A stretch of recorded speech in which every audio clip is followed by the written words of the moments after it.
Hi guys, welcome to back JK tech solutions. मैं हूं ज्योति। आज आप लोगों को बताऊंगी कि किस तरीके से डिजाइन ऑफ पिस्टन के न्यूमेरिकल को हम सॉल्व करते हैं। यहाँ पे मैं एक न्यूमेरिकल को एकदम अच्छे से स्टेप बाय स्टेप सॉल्व करके बताऊंगी। इसके पहले मैंने काफ़ी सारे न्यूमेरिकल और अपलोड कर चुके हैं, जैसे गियर की डिज़ाइन के न्यूमेरिकल हैं, किस तरीके से उनको डिज़ाइन करते हैं, और हमारा सिलेंडर की डिज़ाइन क्या था। इस तरीके से हम यहाँ पे डिज़ाइन ऑफ पिस्टन के न्यूमेरिकल को अपलोड करूँगी और आप लोगों को बताऊँगी कि स्टेप बाय स्टेप कितनी ईजी तरीके से हम इसको सॉल्व करते हैं। तो जो हमारा न्यूमेरिकल दिया है, design of a cast iron for piston for single acting 4 strokes engines।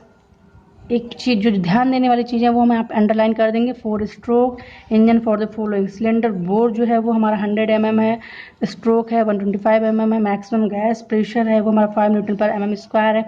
Indicated main effective pressure हमारा 0.05 न्यूटन पर mm स्क्वायर। मैकेनिकल एफिशिएंसी 80% है। फ्यूल कंजप्शन 0.15 की जो kilo joule per brake power per hour है। Higher calorific value of the fuel 42 × 10³ kilo joule per kg। Speed आपकी है 1200 RPM। And यहाँ पे एक चीज़ मैंने यहाँ पे मेंशन की है, any other data required for the design may be assumed as per comfortability. आपको अगर कोई डाटा एज्यूम करना है तो कर सकते हैं। तो चलिए दोस्तों, इससे पहले मैं अपना वीडियो स्टार्ट करूँ तो प्लीज़ आप मेरे चैनल को सब्सक्राइब करें और जो भी bell icon right hand side में दिया है उसको हिट करना बिल्कुल ना भूलें, ताकि हमारे रेगुलर नोटिफिकेशन आप तक पहुँचते रहें।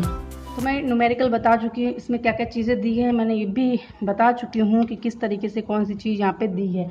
अब मुझे सॉल्व करना है, तो उसके पहले सबसे पहले हम सॉल्यूशन में क्या करते हैं, एक सिंपल सी चीज़ लिख लेते हैं, गिवन क्या क्या है, क्योंकि उससे हमको ईजी रहता है न्यूमेरिकल को सॉल्व करने के लिए। तो हम यहाँ पे सबसे पहले क्या क्या चीज़ें गिवन है, ठीक है। तो जो चीज़ गिवन है हमारी उसको हम ले लेंगे। तो गिवन है यहाँ पे सबसे पहले हमें कैपिटल डी जो 100 mm है, ठीक है। नेक्स्ट हमारा दिया गया है स्ट्रोक लेंथ, या स्ट्रोक लेंथ जो हमारी कैपिटल एल 125 mm। नेक्स्ट हमारा दिया गया मैक्सिमम गैस प्रेशर। तो मैक्सिमम गैस प्रेशर हमारा पी था, पी कितना दिया गया है 5 न्यूटन पर mm स्क्वायर, ठीक है। नेक्स्ट हमारा दिया गया है मेन इफेक्टिव प्रेशर 0.75 या इंडिकेटेड मीन इफेक्टिव प्रेशर यानी PM। तो ये हमको दिया गया PM दिया है 0.75 न्यूटन पर mm स्क्वायर। ये सारी चीज़ें गिवन वाले यहाँ पे हम लिख रहे हैं। नेक्स्ट हमारा आता है मैकेनिकल एफिशिएंसी। तो मैकेनिकल एफिशिएंसी 80% दी गई है।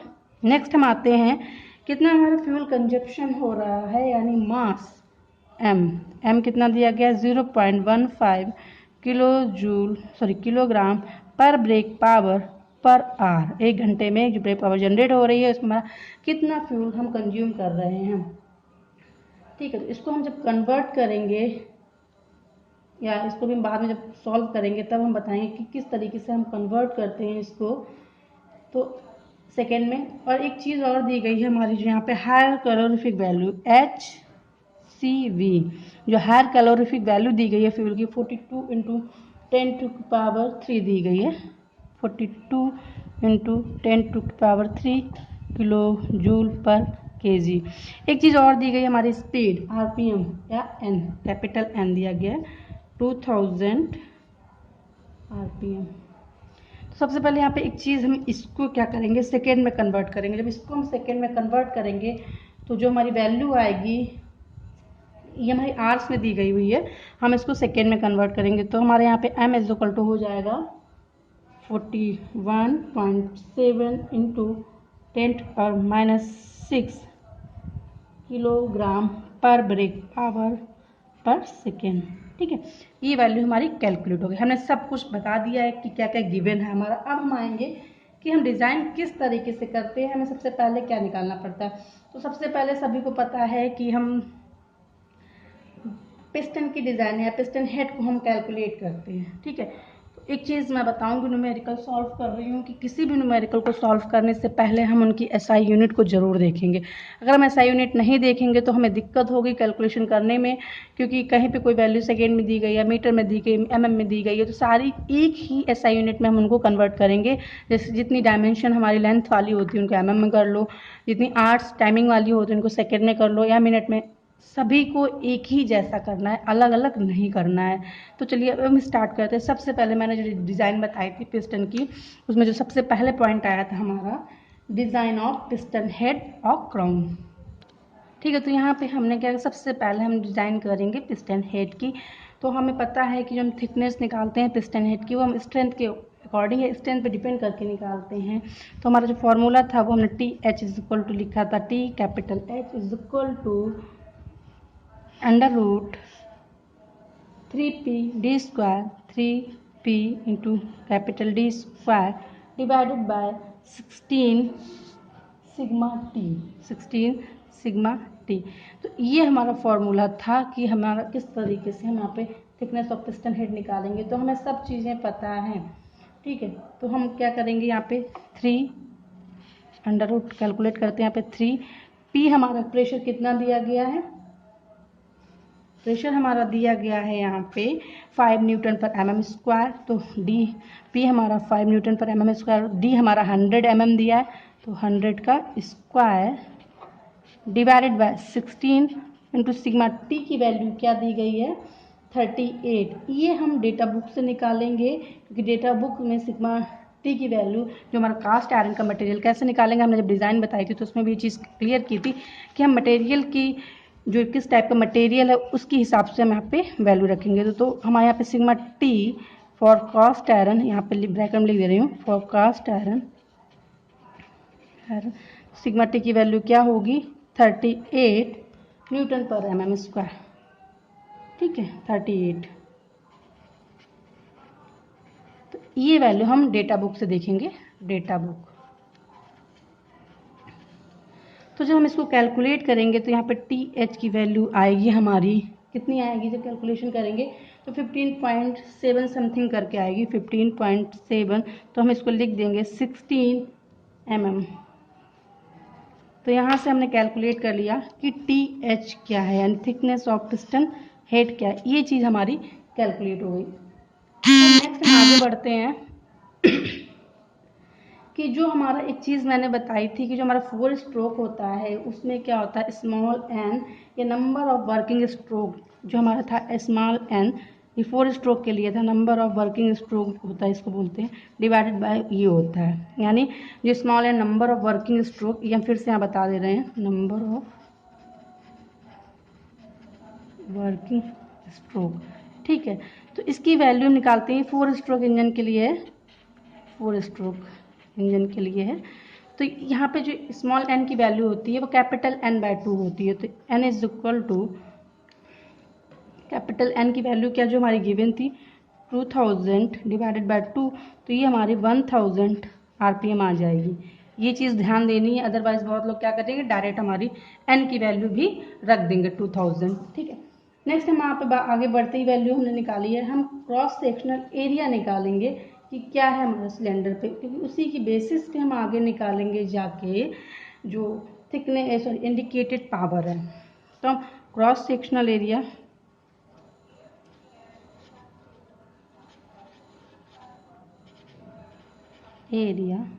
ऑफ सिलेंडर, सभी को फॉर्मूला पता है किस तरीके से निकालते हैं, π/4 capital A is equal to π/4 D square.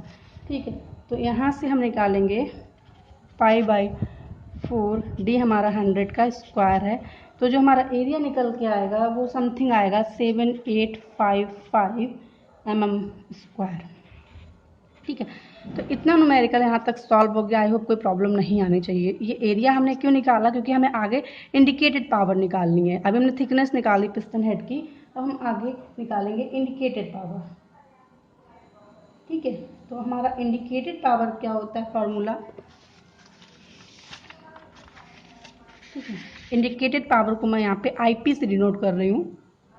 तो जो हमारा फॉर्मूला था इंडिकेटेड पावर का वो है हमारा PMLAN डिवाइडेड बाय 60। P है मीन इफेक्टिव प्रेशर या indicated mean effective pressure, L है लेंथ ऑफ स्ट्रोक, एरिया है क्रॉस सेक्शनल, ये है number of working stroke divide by 60। तो हमने यहाँ से जब कैलकुलेट की इंडिकेटेड पावर तो हमारी वैल्यू आई है 12,270 वाट। इसको किलो वाट में कर लेंगे तो इंडिकेटेड पावर की वैल्यू आ जाएगी यहाँ पे 12.270 किलो वाट।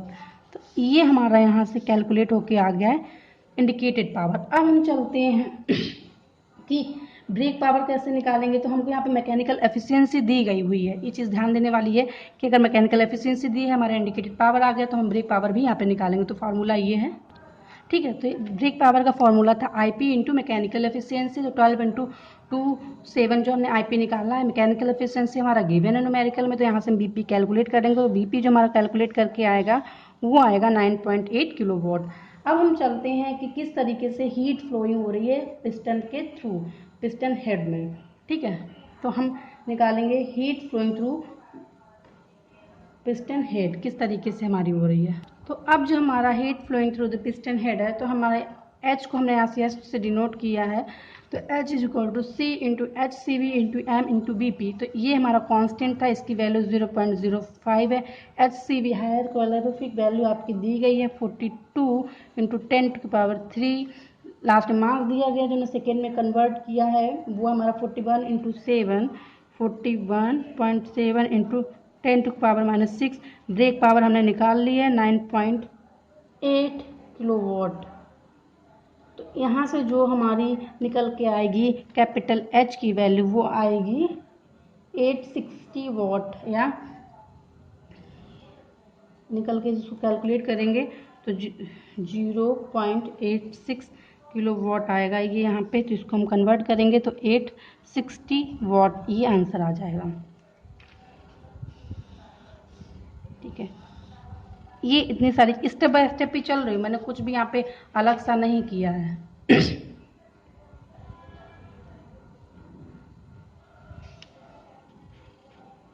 यहाँ पे लिख दे रही हूँ।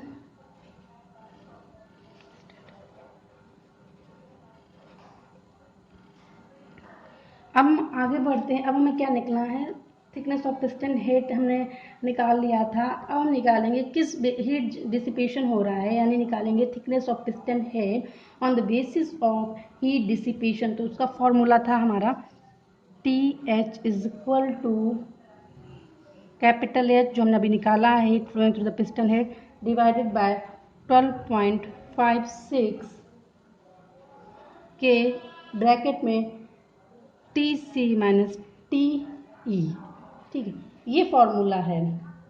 तो यहाँ पे जो वैल्यू ऑफ K लेंगे हम कास्ट आयरन के लिए वो 46.6 वाट मीटर पर डिग्री सेंटीग्रेड निकलेंगे, और जो हमारी TC माइनस TE की वैल्यू लेंगे वो हम 220 डिग्री सेंटीग्रेड लेंगे, क्योंकि ये चीज़ हम डेटा बुक से देखेंगे। तो पहले हम कैलकुलेट कर लेते हैं ये चीज़। तो H की वैल्यू हमारी कितनी थी, 860 वाट डिवाइडेड बाय 12.56 इंटू K की वैल्यू हमारी क्या है 46.6 इंटू 220, ठीक है। ये बोथ वैल्यू कहाँ से लेंगे हम, डेटा बुक से, ठीक है। तो ये वैल्यू हमने डेटा बुक से ली है, तो यहाँ पे हमने कैलकुलेट किया है, इसको तो आ रहा है 0.0067 मीटर। तो इसको जब हम कन्वर्ट करेंगे TH को mm में तो आ जाएगा हमारा 6.7 mm। ये न्यूमेरिकल थोड़ा लेंदी है, वीडियो भी थोड़ा लेंदी बनने वाला है। चीज़ हमको ध्यान देनी है, जो हमने TH की वैल्यू निकाली थी, एक तो हमने यहाँ से निकाली आपका जो भी हमारा हीट डिसिपेशन से निकाला, और दूसरी जो वैल्यू हमने यहाँ से निकाली थी TH जो हमने निकाला था thickness of piston head on the basis of strength. इन दोनों में जो वैल्यू हमारी लार्जर होगी, जैसे इसकी वैल्यू जो कैलकुलेट की थी ये हमारी 16 आई थी, तो जो वैल्यू हमारी लार्जर होगी वो वैल्यू हम यहाँ पे कंसिडर करेंगे। तो we consider the larger value, यहाँ पे लार्जर वैल्यू थी वो कंसिडर कर ली है। अब हमारा आता है सेकेंड स्टेप, हम रेडियल रिप्स को कैलकुलेट करेंगे, ठीक है। थिकनेस ऑफ पिस्टन हेड हो गया, अब हम रेडियल रिप्स को कैलकुलेट करेंगे। तो किस हिसाब से हम रेडियल रिप्स को कैलकुलेट करेंगे कि किस नंबर में होती हैं। तो रेडियल रिप्स मैंने बोला था ये वेरीज करती हैं, जिनकी थिकनेस वेरी करती है, वो TH to 3TH, TH/3 to TH/2 तक वेरी करती हैं। तो हम यहाँ पे जो थिकनेस ऑफ रेडियल रिप्स निकालेंगे TR, ठीक है, थिकनेस ऑफ रेडियल रिप्स निकालेंगे तो TR इज इक्वल टू, क्योंकि हमारी वेरी करती है ये TH/3 टू TH/2, ये वैरी करती है। तो यहाँ पे जिस तरीके से हम कैलकुलेट करेंगे टी आर की वैल्यू, तो टी एच हमारा क्या है, सबसे पहले 16/3 टू 16/2। तो हम कैलकुलेट करेंगे तो इसकी वैल्यू आएगी हमारी कितनी आएगी, कैलकुलेट करती हूँ ना, तो आएगी हमारी 5.33 इसके लिए आएगी 28 mm। तो ये हमारी वैल्यू आ गई। अब इसमें क्या करेंगे, जो हमारी दोनों का एवरेज निकाल लेंगे, तो हमारा जो वैल्यू होगी वो मिड की ले लेंगे, T R is equal to 7, दोनों का एवरेज निकाल लेंगे तो 7 mm हमारी यहाँ पे थिकनेस ऑफ रिब्स हो गई। तो ये हमारा कैलकुलेट हो गया सेकेंड स्टेप। अब हम थर्ड स्टेप जाएंगे, पिस्टन रिंग्स। सबसे पहले जब आपको एजम्पशंस बताए थे पिस्टन रिंग्स पे, तो हमने बोला था कि जो नंबर ऑफ रिंग्स होती है एन आर, उनको हम 4 लेते हैं। तो हमारी 3 कंप्रेशन रिंग होती हैं एंड 1 जो होती है वो हमारी ऑयल रिंग होती है। तो यहाँ से हम निकालेंगे radial thickness of the piston ring, जो हमारा फॉर्मूला था। तो यहाँ पर हम T1 निकालेंगे रेडियल थिकनेस, बाद में निकालेंगे इसके। तो यहाँ पे जब हम रेडियल थिकनेस निकालेंगे T1, तो हमारे फॉर्मूला था capital D √3PW divide by sigma T is equal to. अब हम यहाँ पे PW और सिग्मा T की वैल्यू निकालेंगे डेटा बुक से। तो जब हमने कैलकुलेट किया यहाँ पे, तो T1 की वैल्यू आई है 3.4 mm यहाँ पे। अब हम निकालेंगे, हमारा ये रेडियल थिकनेस हो गई थी, अब हम निकालेंगे axial thickness of the piston ring, axial thickness. तो एक्सियल थिकनेस क्या है हमारी, T2 कंसिडर की थी मैंने। तो इसका फॉर्मूला था हमारा, T2 जो वेरी करता था वो 0.7 T1 टू T1 करता था। तो T2 की वैल्यू क्या, 0.7 T1 टू T1। तो इस तरीके से वैल्यू करता था। तो T1 की वैल्यू हमारी आई है 3.4। तो 0.7 इंटू 3.4 टू 3.4। तो जब मैंने इसको कैलकुलेट किया है तो ये वैल्यू आई है 2.38 टू 3.4। तो यहाँ पे हमने एक एवरेज वैल्यू ले ली है। तो T2 इज इक्वल टू हमारा आ जाएगा 3 mm। ठीक है, या आप कहीं पे डाउट होता है क्या लिखूं, तो आप यहीं पे छोड़ दो। इस तरीके से आपको न्यूमेरिकल कभी गलत नहीं हो सकता है। हमें एक चीज़ और पता थी यहाँ पे, मिनिमम क्या है हमारी एक्सियल थिकनेस जो पिस्टन रिम की है, उसके लिए फॉर्मूला था मिनिमम एक्सियल थिकनेस है T2। इसके लिए जो फॉर्मूला था वो हमारा D डिवाइडेड बाय 10NR। ये चीज़ हमने बताई थी पहले। जो 10R था ये हमारा नंबर ऑफ रिंग्स है जो हमने यहाँ पे लिखा हुआ है ये। तो ये हमारा D कितना था, 100 डिवाइडेड बाय 10 इंटू 4। तो यहाँ पे ये वैल्यू आ जाएगी 2.5 mm। ठीक है, तो जो हमारा एक्सियल थिकनेस पिस्टन रिंग की है ऑलरेडी हम कैलकुलेट कर चुके हैं, ये 3 mm। यहाँ पे जो आई हमारी T2 की वैल्यू वो आई है 2.5 mm। तो यहाँ पे क्या करेंगे, हम जो कंसीडर करेंगे पे जो मैक्सिमम वैल्यू थी T2 अडॉप्ट कर ली, यानी हमारा आंसर 3 है। ये क्योंकि मिनिमम है इसलिए इसको अडॉप्ट नहीं किया है। अब हम यहाँ पे कैलकुलेट करेंगे V1 एंड V2, जो हमारी टॉप लाइन पे जो हमारी ग्रुप्स की वैल्यू थी वो कैलकुलेट करेंगे, और उसके बाद जो हमारी अदर रिंग लाइन्स थी उनको कैलकुलेट करेंगे। तो सबसे पहले हमारा क्या था कि जो हमारी टॉप लाइन पे डिस्टेंस जो थी पिस्टन की, distance from the top of piston to first ring group, उसकी जो विड्थ ऑफ टॉप लाइन, ठीक है, विड्थ ऑफ टॉप लाइन, ये हमारी V1 था। ठीक, इसको कैलकुलेट करेंगे तो इसका फॉर्मूला था V1 is equal to TH to 1.2 TH। तो TH की वैल्यू हम कैलकुलेट कर चुके हैं ऑलरेडी। तो यहाँ पे हम क्या करेंगे, TH हमने जो लिया था 16 लिया था, 16 टू 1.2 इंटू 16। तो यहाँ पे जो वैल्यू आएगी वो हमारी कितनी आएगी, 16 टू 19.2 mm। ठीक है, अब हम अदर रिंग के लिए कैलकुलेट करेंगे V2। ये हमारी टॉप लाइन के लिए थे। अब हम अदर लैंड के लिए करेंगे लैंड या V2। यहाँ से जो वैल्यू कैलकुलेट करेंगे हम V2 की वैल्यू कैसे कैलकुलेट करेंगे, V2 के लिए जो फॉर्मूला था वो था हमारा 0.75 T2 टू T2। ठीक है, अब हम यहाँ पे क्या करेंगे, T2 की वैल्यू जो हमने ली थी वो हमारी 3 mm आई है। तो यहाँ पे 0.753 टू 3, तो ये वैल्यू आई है यहाँ पे। तो हमारा आंसर आता है यहाँ पे कितना आएगा, V2 0.7 इंटू 2 3। तो हमारे यहाँ पे आएगा 2.25 टू 3। ये वैल्यू हमारे यहाँ पे कैलकुलेट हो गई। तो हम यहाँ पे जो मैक्सिमम नंबर ऑफ ऑप्शन होंगे तो वो हम कंसिडर करेंगे। तो हम V1 लेंगे 18 mm, या हम एवरेज निकालेंगे V2 की वैल्यू कितना आई है हमारे यहाँ पे 2.5, तो यहाँ पे V2 की वैल्यू हम 2.5 ले लेंगे एवरेज। ठीक है, तो ये हमारा कैलकुलेशन हो गया टॉप लैंड का, अदर लैंड का, जो भी पिस्टन रिंग्स के अंदर था।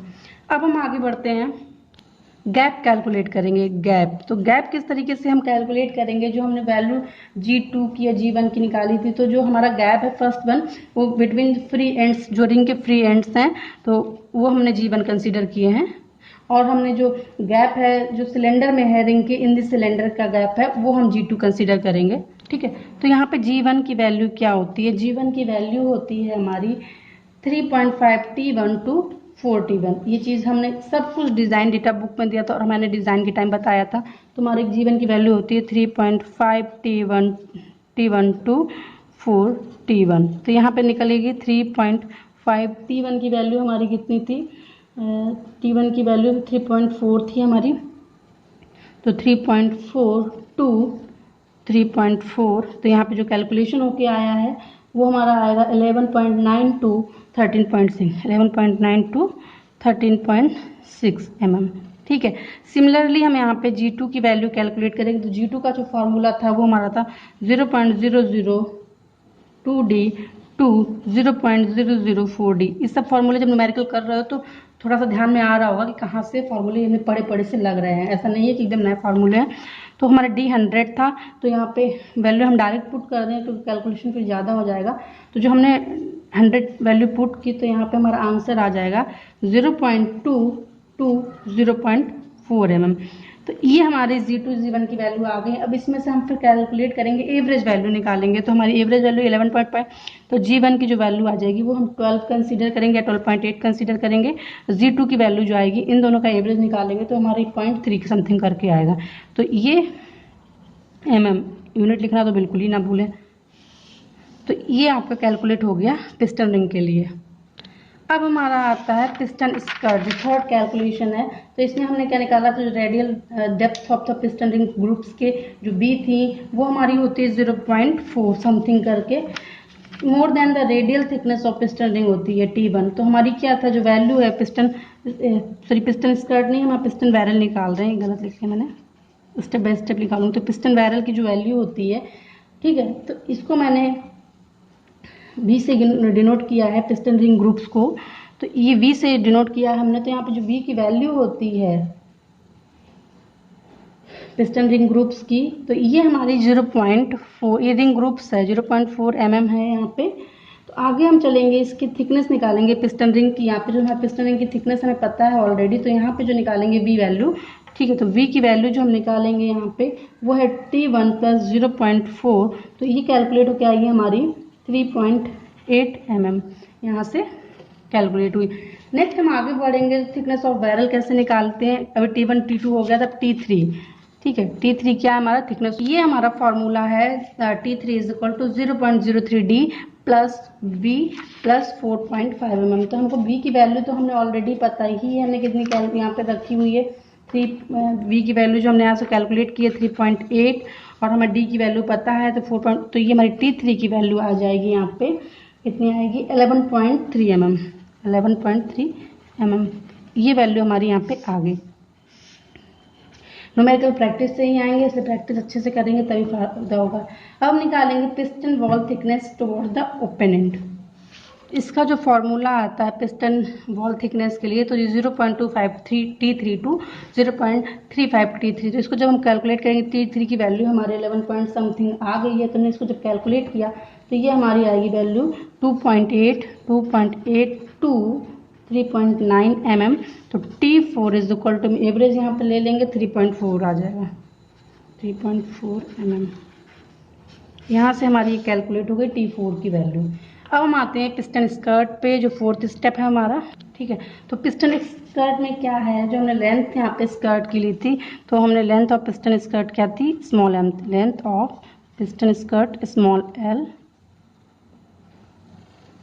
ठीक है, स्मॉल l से डिनोट किया था यहाँ पे। तो हम अब निकालेंगे क्या है, जो मैक्सिमम साइड थ्रस्ट है सिलेंडर के ड्यू टू गैस प्रेशर, ठीक है। मैक्सिमम साइड थ्रस्ट को हम डिनोट करेंगे R से।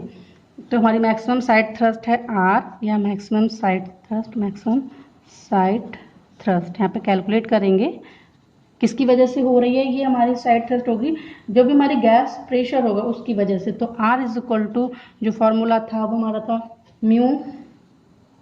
Mu into pi D square divided bye 4, ठीक है, इंटू पी हमारा जो मैक्सिमम प्रेशर था। तो यहाँ से जब हम कैलकुलेट करेंगे इसकी वैल्यू, तो म्यू की वैल्यू फ्रिक्शन होता है 0.1 इंटू पाई 100 का square divided bye 4 into P कितना था हमारा, पी था 5 न्यूटन पर एम एम स्क्वायर। तो यहाँ से जो हमारी आर की वैल्यू आ जाएगी वो आ जाएगी 3928 न्यूटन, 3928 न्यूटन।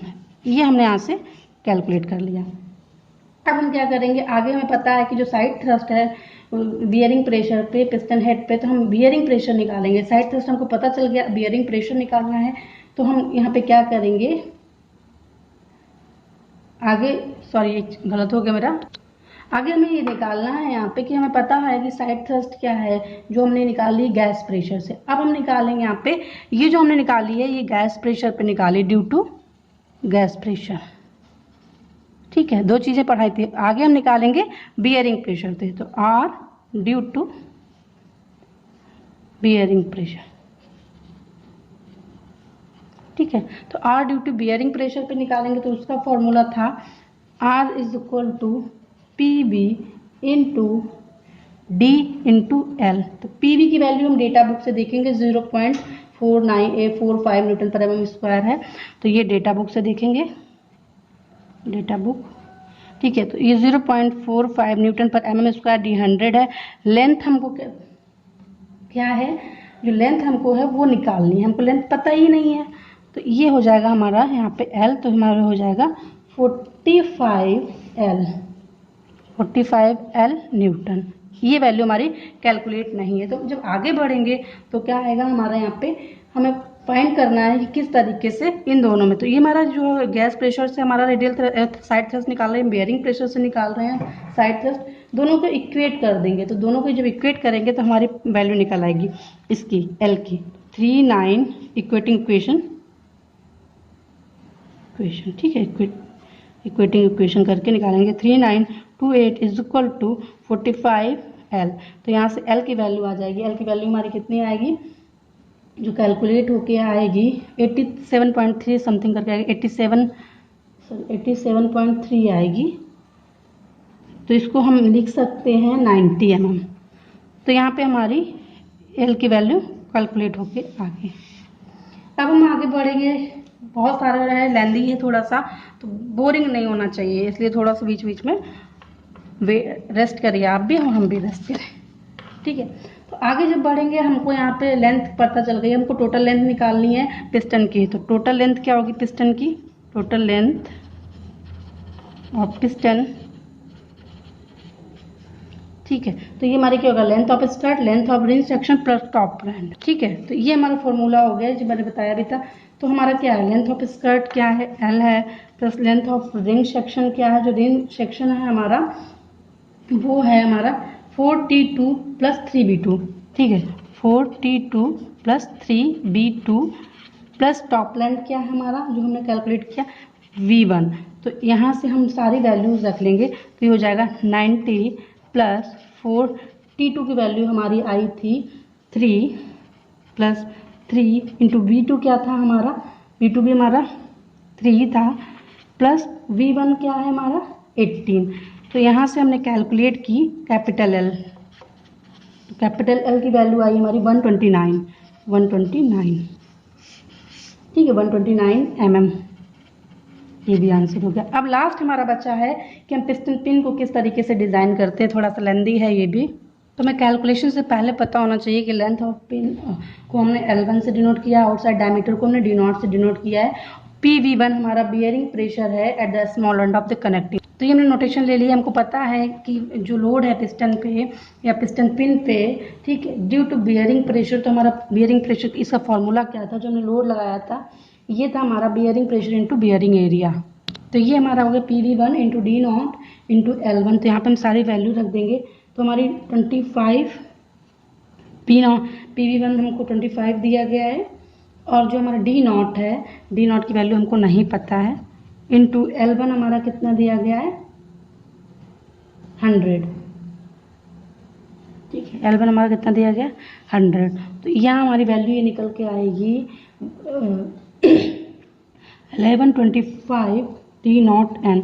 ये वैल्यू हमने यहाँ पे कैलकुलेट की। अब हम आगे बढ़ेंगे इसको कैसे, तो हमें जो मैक्सिमम लोड है पिस्टन पे ड्यू टू गैस प्रेशर और मैक्सिमम गैस लोड आगे निकाल, ठीक है। तो वो कैसे निकालेंगे, वो निकालेंगे हम π/4 D square into P, π/4 D square into P. तो यहाँ से कैलकुलेट करेंगे π/4 डी कितना है 100 का स्क्वायर इंटू पी हमारा कितना दिया गया है हमको 5 दिया गया। तो यहाँ से हमने कैलकुलेट कर लिया है 39275 न्यूटन, 39275 न्यूटन, ठीक है। अब इन दोनों को हम इक्वेट करके यहाँ से फिर से वैल्यू निकाल लेंगे। तो जो हमने इसको इक्वेशन 1 मान ली, इसको इक्वेशन 2 मान ली, on equating both equation we get the value of D nought. जो हमने इक्वेट की तो हमको यहाँ पे डी नॉट की वैल्यू आ गई 34.9 mm। अब हम आगे बढ़ेंगे, डायमीटर ऑफ पिन D1 निकालेंगे, क्योंकि हमने जो डायमीटर ऑफ जो पिन होता है, इनर डायमीटर होता है आपका, इनसाइड डायमीटर DI हमारा कहता है inside diameter of the piston. ये यूजुअली होता है हमारा जो इनसाइड डायमीटर होता है, ये होता है 0.6 D1, ठीक है, D not, sorry 0.6 D not. तो यहाँ से हमारी डी नॉट की वैल्यू ये आ गई। तो यहाँ पे हम D1 की वैल्यू जो हमारी DI की वैल्यू आ जाएगी हमारी 21 mm, ठीक है। डी नॉट हमारा कितना 6, डी नॉट की जो वैल्यू हमने निकाली थी वहाँ से वो 34.9 थी। तो यहाँ पे DI की डायरेक्ट हम वैल्यू लिख दी, तो ये हमारा 21 mm आ रहा है। अब हम आगे बढ़ते हैं, बस छोटा सा टॉपिक और बच्चा है इसमें, कि जो हमारा पिस्टन है जो मेड है हीट ट्रीटेड एराई की स्टील की तरह ट्रीट करते हैं, वेंडिंग स्ट्रेंथ है इसमें जो हमारी 140 mm हमने ली है MPa। तो इसमें चेक करते हैं कि वेंडिंग स्ट्रेस कितना हो रहा है पिन में कि नहीं हो रहा है। तो maximum vending moment at the centre of pin हम यहाँ पे कैलकुलेट करेंगे। सेंटर पे आपका वेंडिंग मोमेंट है, उसका फॉर्मूला है M = P × D / 8। तो P हमको पता है कितना हमारा आया हुआ है, P जो हमने ऊपर कैलकुलेट किया था, जो हमारा मैक्सिमम लोड था पिस्टन के ऊपर, वही वाला लोड यहाँ पे हम लिखेंगे 39275 × 100 / 8। तो ये हमारा मैक्सिमम वेंडिंग मोमेंट आया यहाँ पे 491 × 10⁻³ न्यूटन mm। तो ये हमारा सेंटर पे निकाला था। अब हम निकालेंगे मैक्सिमम वेंडिंग मोमेंट जो क्या है, ठीक है। तो मैक्सिमम वेंडिंग मोमेंट वहाँ से हमारी जो वेंडिंग स्ट्रेस की वैल्यू भी कैलकुलेट हो जाएगी। तो हम यहाँ पे निकालेंगे मैक्सिमम वेंडिंग मोमेंट M।